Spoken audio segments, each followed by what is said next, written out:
Assalamualaikum everyone, my name is Khalid Khan. Assalamualaikum everyone, my name is Khalid. We are making these ESL podcasts to help you understand native English and speak like that.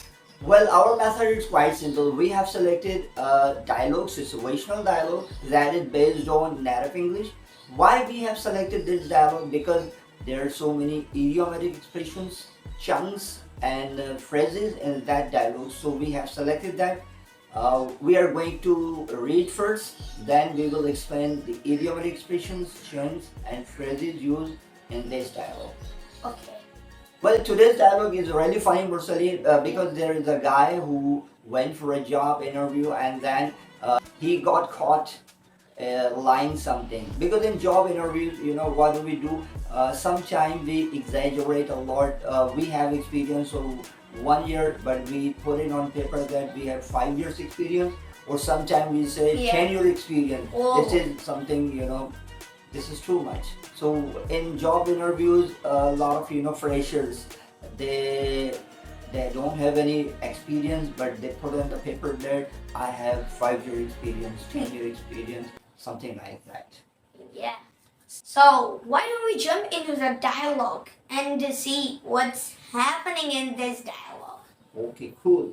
Okay, now I'm going to read the dialogue. Pay attention to the dialogue and see if you understand 100%. You don't need to watch this video. If you don't understand 100%, then you should watch this video and understand these idiomatic expressions, chunks and phrases, and then you can use them in your conversation. Okay. Yesterday afternoon, I went for the job interview. It was the worst experience in my life. For some reason, I put on my resume that I could speak Turkish, which is a total lie. The job had nothing to do with Turkish, so I guess I thought I would just put it down to make myself look more well-rounded. I never thought that they would actually test me on it. It turned out that the guy interviewing me had lived in Istanbul for 10 years. His Turkish was great. The first thing he asked me was something in Turkish which I obviously didn't understand. I felt so nauseous. I had absolutely no idea what to do. So I just replied in English, "Hey, your Turkish is pretty good." He said, "Thanks, but what about you? It says in your resume that you could speak it." I said, "Oh, that must have been a typo." Well, again, we are going to show you the dialogue on screen. So bring your notebook and write down idiomatic expressions, chunks you like very much. Oh. So pause the video now.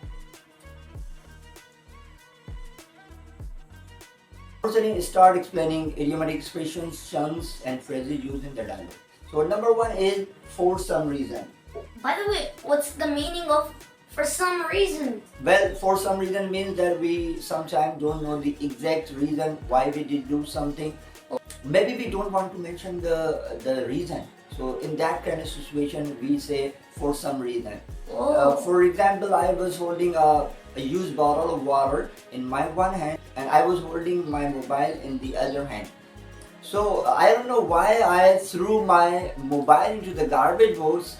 Instead, I was trying to throw the bottle of water in the garbage. So in this case, I just wanted to throw my bottle of water in the garbage box, but I threw my mobile. So for some reason, I don't know why.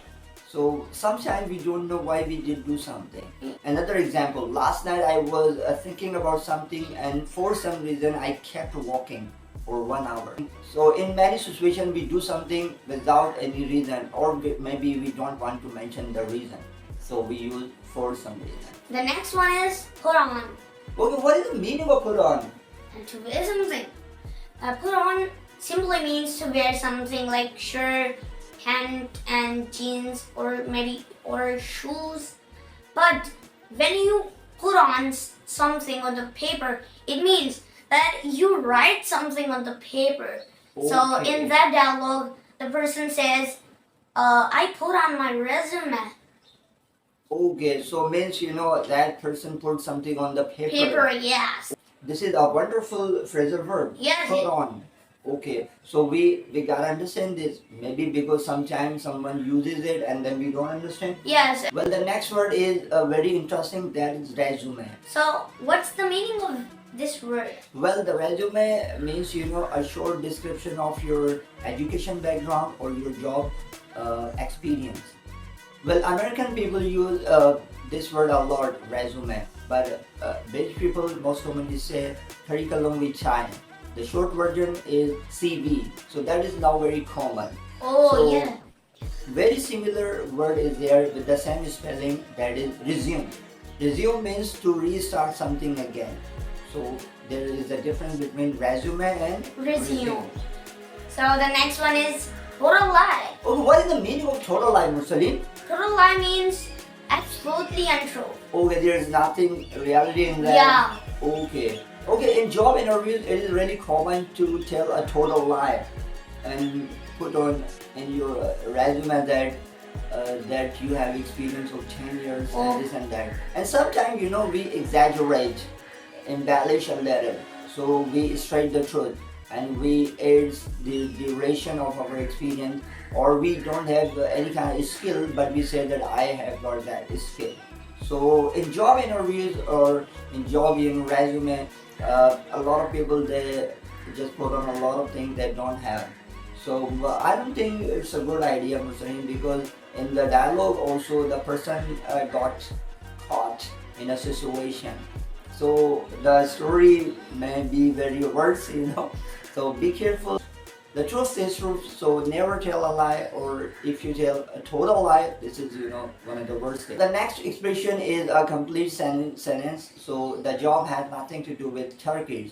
When we don't have to do with something, this is a kind of structure. It means that is not our responsibility, or we are not concerned with that. So when I don't have to do with something, it means that is not my responsibility, or we are not concerned about that. Next one is well-rounded. Oh, well-rounded. This sounds like a phrasal verb. Well-rounded. So now see, I don't understand the meaning of well-rounded. If I look first time, well-rounded. So what is the meaning of this phrasal verb, Musani? It means that well-rounded is a term to describe someone who's good at many things. Like most employees want to say that you have more than one skill. Okay. So and you lead a balanced life. So how? And you don't just do only one thing. So if you're good at school, play, sport, and so other hobbies, so it means you are well-rounded. But if you just study, so I don't think you are well-rounded. Okay, it's a wonderful phrasal verb, well-rounded. So are you well-rounded, by the way? I don't know. Okay, I could say myself like somewhat well-rounded, because the next expression is a wonderful expression, that is it turns out. This expression we need in when we are telling a story, or maybe we are describing our past experience. So it turns out. It just pretty much means when we expected something and something else happened. It turned out. So we will use it turned out, the second form of verb turn. Turned out. It turned out that. So we expected something and something else happened. Yeah. So the next one is obviously. Okay, more something pay attention to its pronunciation. British people, or the person who follows British accent, will always say obviously. But American accent, how do we pronounce? Obviously. Obviously. Okay, so what is the meaning of obviously, by Why did he say obviously? The person says that he didn't understand Turkish. So it's clear that he didn't understand Turkish. Okay, obviously. Obviously means it sounds like it's a mutual understanding that this is definitely. Yeah. Obviously. Obviously, definitely. Well, the next word is nauseous. Actually, nauseous is a medical term word when we have stomach problems. So we want to just throw, we want to have just vomit. So that situation is and we have some different feeling inside in the stomach. That is the word that describes the situation nauseous. Oh. So when you feel nauseous, means you have some stomach problem. But in any kind of situation, when you get lying about something, so we start feeling nauseous. So Oh. in the dialogue, that person gets caught in a situation where he was telling a lie, or maybe he was telling a total lie. So he gets caught in a situation, Oh. and he felt nauseous. Next one is pretty good. And Okay, what is the meaning of pretty good? Well, I think this expression we may have explained in a previous podcast. yeah, Okay, you're right. in podcast 3 or 4, I think. Yeah. Pretty good, pretty. So, what is the meaning of pretty? Again, would you like to explain it again? Yeah, why not? Okay. Pretty is the intensifier. This is similar as very. Okay. Yeah. So this is the story. When we want to, we should not say very all the All the time. time. Very good, very Yes. bad, very this and that. So we should beautify our English and Yes. use a variety of words. Okay. Pretty sad. Pretty sad. good. Yeah. Okay. It's a brilliant word, Musalim. Well, the last expression is typo. Typo means typing error. But that person said that must have been a typo. So when you say typo, it is considered one letter mistake or maybe two letters mistake. You wanted to type, A, and you Type for some B. reason typed, E or Yeah. B. So that is kind of a typo. But when a whole sentence cannot be a typo. So that person was really cunning. So that person said that must have been a typo. But that person deliberately put on resume that he could speak Turkish. So when he got caught, so when he got caught lying, so he changed the situation and then he said that was a typo. Oh.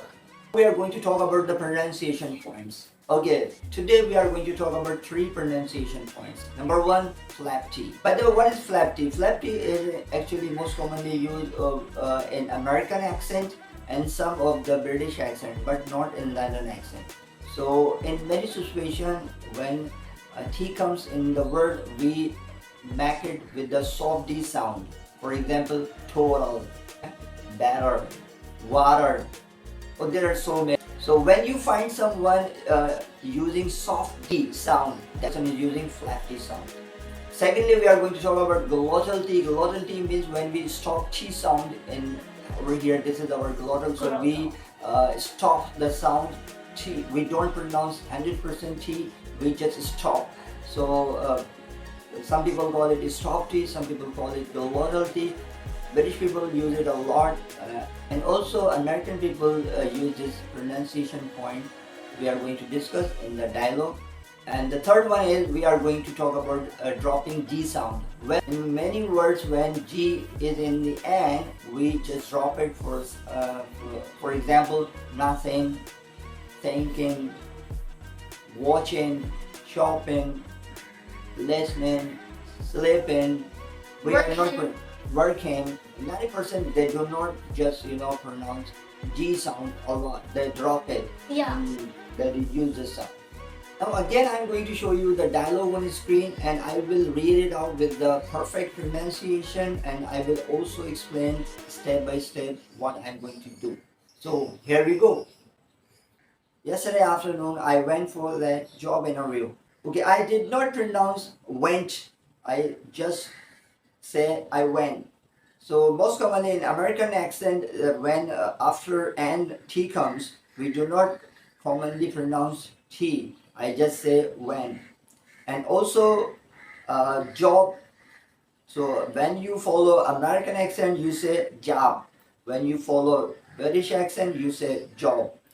And after job, there is a word interview. So again, this after N there is T, so we don't normally pronounce T when we follow American accent. So it becomes interview, international, sentence. So there are so many words that you commonly will be able to understand now. It was the word experience in my life. So again, I use glottal T, A. I did not say it. So when you use this glottal T, it becomes A. It was the verse. Again, T is glottalized over here, verse, experience in my life. For some reason, I put on. For some reason, I put on my resume that I could speak Turkish, which is a total lie. Now again, see, for some reason I use flap T over here, put on, and combine the words together, put on my resume. So again, when you are following American accent, you say resume, or when you British English, you say curriculum vitae. That is, the short form is CV. Okay, the next word is total lie. Now see, I said total. In the middle of the T, I convert it into flap T. Total lie. It's quite simple and common in American pronunciation standard. But when you follow London accent, you should not use flap T sound. The job had nothing to do with Turkish, so I thought I would just put it down to make myself look more well-rounded. So again, if you follow American accent, you will say job. But if you follow British accent, you will say job and nothing. So I said nothing. I did not say nothing. So when you stress a lot pronouncing G sound, it sounds like not good. So never ever just strongly pronounce G sound a lot, because when you follow Urdu or Hindi accent, so we commonly tend to pronounce G strong G. That person don't do that. So never pronounce G, drop it in the end. Then I use the word thought. So when you follow American accent, you will say thought. I thought. The next word is put it. So I am using flap T sound of T, put. So, and combining the words together to make a reduction, put it. So when you say put it, it sounds like so robotic. Make it one word, put it. Okay, the next line is, I never thought that they would actually test me on it. So I use word thought again and that. That means that. Most commonly, you don't have to intensify T or focus on T a lot. So you normally can follow the glottally over here, that. They would actually test. So again, I use the glottally. I stop the T sound, test me on it. The next line is, it turns out that the guy interviewing me had lived in Istanbul for 10 years. His Turkish was great. So the first word is it. Turns out that. So I'm using the glottally a lot because this is a requirement. And the guy interviewing, again, after N we do not pronounce T, and in the end there is G, so we are dropping it over here. Interviewing me. The next word is gray, which is in the end gray. So gray doesn't mean that this is a gray color. Gray means gray. So we stop the T in the end, gray. The next line is that the first thing he says to me was something in Turkish which I obviously didn't understand. So first, I did not say first, I said first thing. So I dropped the G. First thing he said to me was something. Again, I'm dropping G sound over here, something in Turkish which I obviously didn't understand. So word obviously has two pronunciation. If you follow American English, you will say obviously. But if you follow British, you will say obviously. And the next word is didn't. So we are using the glottal pronunciation over here. We are not saying did not, didn't. No, we are not focusing T. We are just simply saying didn't. Just not pronouncing T. Okay, the next line is, I felt so nauseous. There is no pronunciation point. The next line is, I had absolutely no idea what to do. So I just replied in English, hey, your Turkish is pretty good. Okay, 3 or 4 pronunciation points in this one line. I had absolutely no idea what. So there are two options, like when you want to glottalize the T, you can also glottalize, but if you want to convert into flap T, you can also do that. What to. So if you want to say what to, it is also acceptable. If you want to use loyalty, you can say what to do. So I just, again I'm using loyalty, and the next word is pretty good. So when we say pretty good, it's, I have never heard saying someone pretty good in American accent. They always say pretty good. So they use absolutely flappy over here. The next sentence is, he said thanks, but what about you? It says in your resume that you could speak it. So there are so many pronunciation points over here. He said thanks, but I'm using the loyalty, but I am not saying but. But what about?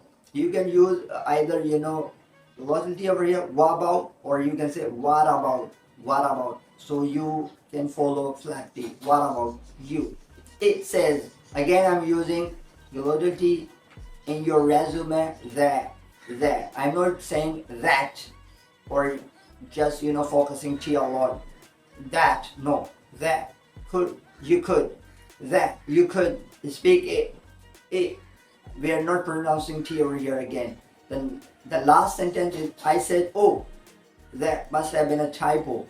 So that must have. So reduce the have sound just slightly, have been a typo.